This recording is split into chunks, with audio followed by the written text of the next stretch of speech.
Welcome to the Employee Safety Podcast from Alert Media, where you'll hear advice from experienced safety leaders on how to protect your people and business. I'm Peter Steinfeld. I'm excited for you to hear today's episode about the upcoming 2024 Summer Olympic Games in Paris, which begin July 26th. I'm talking with Scott Kim, Director of the Office of Protection at the Diplomatic Security Service, the organization that helps protect Team U.S.A. during the Olympic Games. Scott shares how he and his team keep citizens safe abroad, plus lessons learned that any safety or security professional can apply to their organization. Let's listen in.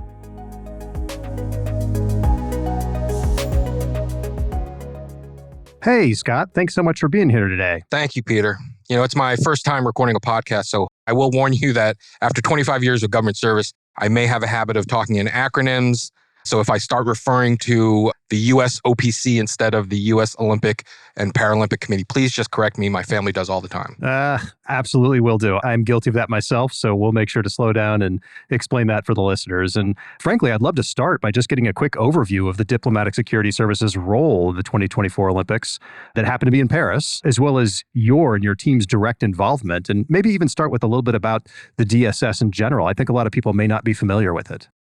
So the Diplomatic Security Service is the law enforcement and security agency at the U.S. Department of State. Now, our mission is primarily to lead security and law enforcement efforts worldwide to advance U.S. foreign policy and safeguard national security interests. Now, we accomplish this by a great team of special agents like myself, security engineers, diplomatic couriers, technical specialists, security contractors, and civil service specialists. This global responsibility of protecting people, property, and information makes us one of the most widely represented U.S. law enforcement agencies in the world. Now, we manage security programs from our regional security offices that is located in something like 270 U.S. embassies and consulates worldwide. Plus, we have an extensive network of 30-plus field offices in most major U.S. cities. So with all that connectivity, we accomplish the mission. Now, me, as director of the DS Office of Protection, I'm responsible specifically for the protection of designated U.S. officials, such as the U.S. Secretary of State, Anthony Blinken. We protect visiting foreign dignitaries to the U.S., and we also provide security for foreign diplomatic missions, embassies, and consulates throughout the U.S. Additionally, I get to oversee the U.S. government's security responsibilities for international security events, such as the U.S. involvement in the Olympic and Paralympic Games. So as the security lead for the U.S. participation in the upcoming Olympic and Paralympic Games in Paris, we have a long-range security planning effort that identifies, tracks, and manages the U.S. government's ability to provide security support for Team U.S.A., the athletes, coaches, trainers, families, spectators, and the significant number of U.S. private sector interests that are attracted to every Olympic Games. Now, we start this preparation up to 2 years in advance of an Olympic Games, and we select very qualified DSS special agents to serve as U.S. Special Olympic coordinators. They not only receive language training prior to the start of this unique assignment, but they also are permanently relocated overseas to live and work directly with our host government Olympic planners. I should mention that DSS special agents are very comfortable operating in the overseas environment because on the average, close to 50% of our careers are spent abroad. Personally, I've served in Algeria, China, South Korea, and most recently, Iraq. But even during my domestic tours in Los Angeles and Washington, D.C., I did spend a significant amount of time abroad on assignments, to include 2 trips to North Korea with the Secretary of State, which was incredibly challenging and interesting, but the insights there might require a whole separate podcast, so I won't go too deep into it here. What's really unique in our approach is that we rely on that whole of government engagement with host country. I co-chair the International Security Events Group, also known as ISEG, which is the U.S. interagency body that coordinates all of U.S. law enforcement and intelligence community's resources and make it available to our foreign counterparts. Now, this could include training opportunities to foreign security on topics such as personal protective security, complex criminal investigations such as financial crimes or identity theft. We are able to draw on partner agencies, members of the ISEG, such as the FBI, and they offer premier cybersecurity training, or we can draw upon a number of analytical counterterrorism efforts from the National Counterterrorism Center, or NCTC, both of which who are members of the ISEG. So basically, your average day is pretty boring. Absolutely. Man, that's a lot. That's unbelievable. And it sounds like when you were speaking, I'm thinking a big part of your success and your effectiveness is reliant upon having local field offices, this local presence. Would you agree with that? Absolutely. We think of a global presence, really, because I can call on a number of colleagues from around the world, depending on what's going on with the current global conflicts that we're seeing, and then start getting insight and information on how that will affect maybe our domestic protection responsibilities or dignitaries traveling overseas. And it seems like relationships with the local officials is important. So how do you work with the French government to help create a really safe and festive environment for the games? Well, it's not easy. We're expecting over 10,000 competing athletes during the course of the Paris Olympics. There's about 500 plus U.S. athletes that comprise Team USA. They will compete in probably close to 40 or 50 separate competition venues across the country. I should note that the Paralympic Games are also part of our planning. They expect over 4,000 competing athletes with a team from the U.S. of about 350 para-athletes that really represent the top of their fields. These games that expect to attract somewhere between 12 and 13 million visitors to Paris. I read somewhere that the population of Paris is about 12 million, so doubling the capacity there for these games. It's going to generate maybe $11 billion in revenue and create, I think, close to 250,000 jobs just to get the venues and the sites ready. It'll probably attract a lot of bad actors too, potentially. So that's something you got to contend with. Potentially, but we know the French have a long history of hosting successful global major events. We all develop these concentric rings of security, or these layers of security, when we conduct our security planning. And in continuing to work with the French to support Team USA and the USA presence in France during the games, we want to ensure that the city and all the visitors and residents are safe to move about and support the games. Now, as you can imagine, in addition to the large draw of just U.S. spectators, there will be a large number of private sector U.S. interests, including U.S. media outlets such as NBC and Comcast, and corporate sponsors, Coca-Cola, Visa. Those are the bigger ones that I recall. We assign between 40 and 60 additional DSS special agents. We send them to Paris for the couple weeks and let them engage directly with French authorities, because we know once the games begin, once the medal ceremonies start, hopefully we'll be also fully engaged with the intense global media focus that the medal ceremonies bring, and help Team USA to safely and securely enjoy the culmination of years of preparation and hard work to get them there. Hopefully DSS will be right there with them. I think that's so fantastic that people can rest assured that there's someone out there that has their backs, making sure that they're safe when they're there.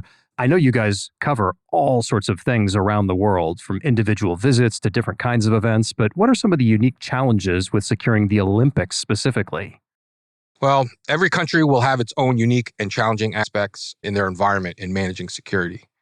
But DSS has a long history supporting these games around the world, so we've just about experienced everything out there.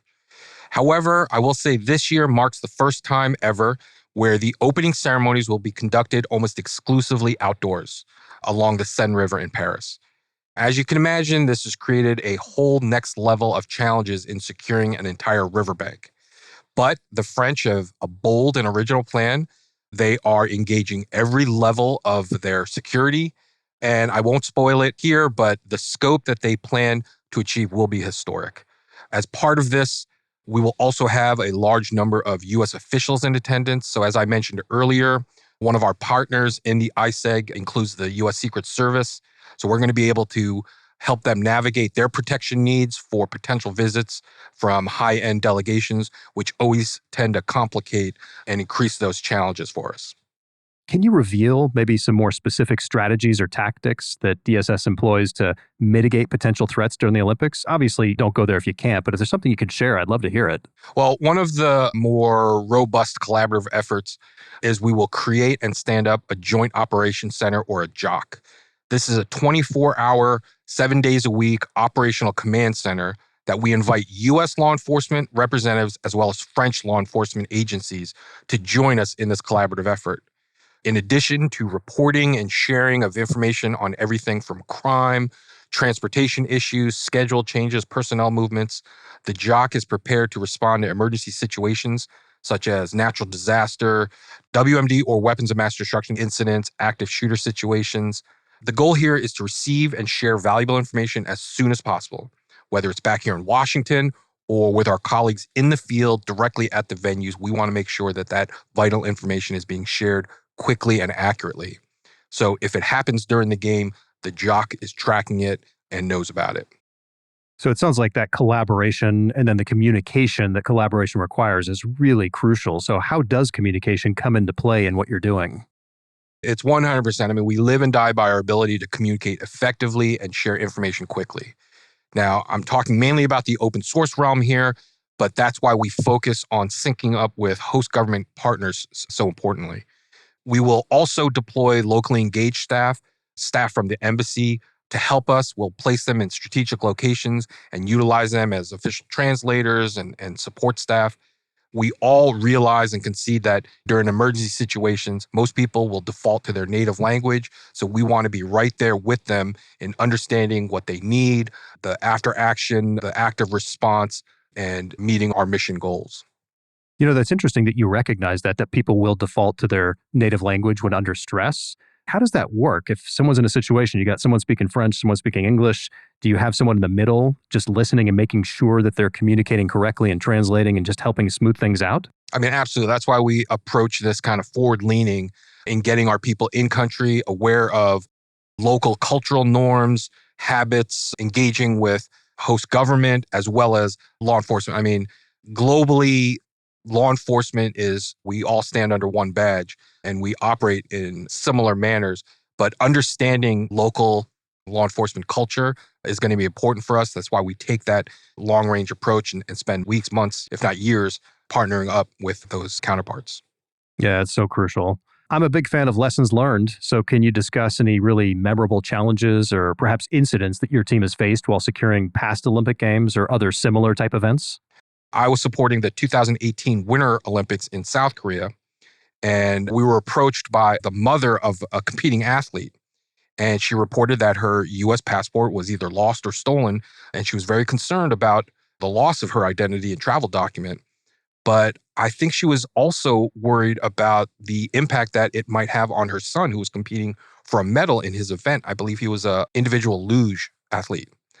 And so she was very worried that he would find out and become preoccupied and impact his performance. So on the one hand, we tried to keep it quiet.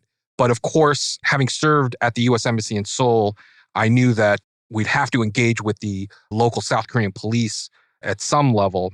So we started making calls and we were working our way through this investigation of this lost document. And out of sheer luck, we managed to locate, it was a substation of a local police station.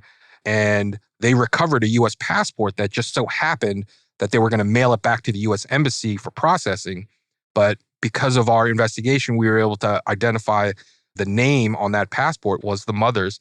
And so again, with a little bit of negotiation with the locals, we were able to secure that passport and return it to the mother that day. So you can't imagine, just on that local personal level, being able to assist in that capacity. The mother was so grateful. The son went on to, I believe, win a silver medal in his event. Afterwards, he made it a point to come find us at the USA House just to thank us for the help. And once he found out the full story, it was a very memorable moment. And it's hard not to get caught up in the patriotic feeling of assisting a Team USA athlete that's worked so hard in achieving his goal and helping out in whatever way we could. On maybe a more somber example is more recently during the 2023 FIFA Women's World Cup that was hosted in Australia and New Zealand. We had a DSS special agent that was embedded with the U.S. women's soccer team as that liaison. And I believe it was on the eve of the start of the tournament, she witnessed an active shooter event unfold in Auckland while she was walking to the team's hotel. She observed firsthand the law enforcement response that included helicopters and armed law enforcement response at a nearby high-rise construction site. She heard the gunshots. Now, her training kicked in and she was able to report that immediately to the jock as well as her fellow agents in the field to initiate a complete lockdown for team movements. She recommended the team shelter in place until we could get an all clear. That information that was relayed to the jock immediately came back here to Washington, and we were able to brief the U.S. government collective as to what that developing situation was. Now, no U.S. Team USA or the women's team were affected by the lockdown, but it is a prime example of how DSS connects security information and gets it to where it needs to go during these major events. Well, that's amazing. I mean, it kind of bookends what you guys deal with, everything from just minor incidents that are big to an individual to major things that could affect hundreds, thousands of people potentially. And the only way to be able to do all those things is to be unbelievably prepared. So you mentioned before, you've got to plan for this stuff way in advance. So how is the DSS starting to prepare for future Olympic Games beyond Paris? Well, we've already identified our Olympic security coordinators for the Winter Games in 2026 in Milan, Italy. They've completed language training and should be starting their preparatory work very soon. For our part, we've engaged with the Italian government and extended not only our deepest commitment to cooperation, but another successful relationship building tool for us is inviting our Italian counterparts to join us in Paris to get hands-on experience of what to expect as far as infrastructure and that jock and then our complete network of law enforcement support. We conduct a number of crisis management exercises in the run-up to Olympic Games, and the Italians will join us every step of the way. We will invite them to see and observe how we organize domestic major events, such as the annual United Nations General Assembly meeting in September of every year up in New York City. There might be other major sporting events that we will be able to invite the Italians, such as Super Bowl or World Series, something like that, so they can get, again, firsthand example of how to deal with crowds and the various layers of security. It's a great opportunity also to see how, for the U.S., our federal and local systems of law enforcement complement each other because we all agree we can't do this job by ourselves. We need that force multiplier by joining forces. Absolutely. And I love that idea that you threw out there, which is incredibly valuable, that if you've got someone that's going to be doing something in the future and it's going on now in a different venue, invite them in, let them experience it when they're not responsible for anything and they can literally just watch and observe and learn so then they can be more effective doing it later. I think that's fantastic. Absolutely. I mean, there's no gatekeeping here when it comes to, best practices. And like I'd mentioned, we have a long history of supporting the games. And so we always bring those lessons learned to the next problem set for the next event. Well, speaking of that, what have you learned from working on the Olympics and other similar events that our listeners can maybe apply to the safety and security challenges that they have at their organizations? Well, early preparation will always be key for us. As I'd mentioned, we have that extensive network of overseas personnel that work closely with foreign governments. So there isn't a city or country that DSS doesn't have some level of connectivity to. There are two unique State Department entities that, if you'll entertain me, Yeah, I'd like to share with your group. These are kind of tailored to support international events. So I would recommend, no acronyms. yeah, well, I'll give a couple. I have to give a couple. Our Overseas Security Advisory Council, or OSAC, promotes security cooperation between U.S. business and private sector interests worldwide with the U.S. government. And of course, they are a valued partner throughout our Olympic coordination. Their constituency is over 5,000 U.S. companies and organizations. So they will provide guidance, security briefings, recommendations on operating overseas in a number of fields, such as academia, aviation, media, entertainment, hospitality, and even energy. OSAC will host a number of networking and informational sharing events around the world, including an annual briefing in Washington, D.C., where they address emerging trends, lessons learned, and how to mitigate those future risks. There's a website involved, if that's okay, osac.gov. And I strongly encourage your audience to look into it and potentially register for that level of overseas support. Is that good for any organization and only if they have business overseas or even if they're just in the US? The focus is definitely on overseas activity. So if you're engaged in partnerships overseas or are looking to expand business opportunities, it's a good starting resource.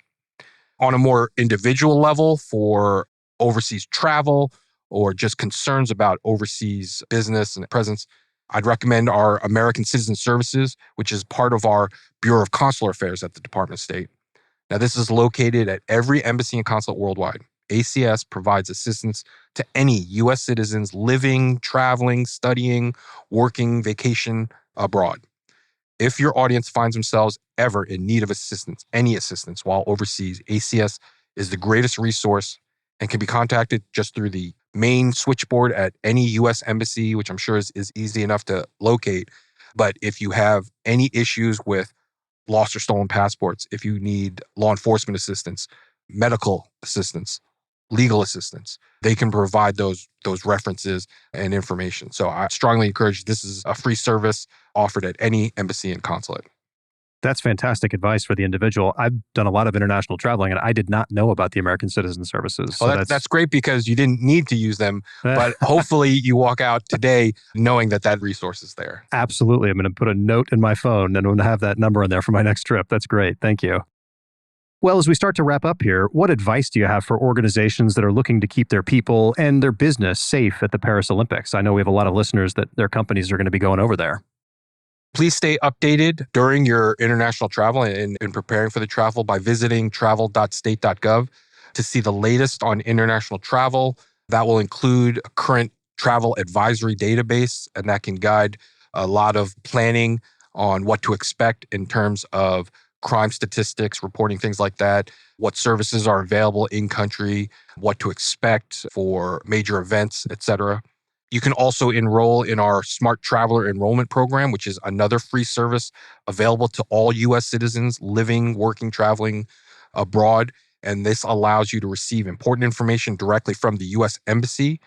By enrolling, it allows them to keep in touch with you in the event of any kind of civil unrest, natural disaster, or even if your families back home in the U.S. need to reach you, they can get contact information through the U.S. Embassy to keep you updated in that with any important information.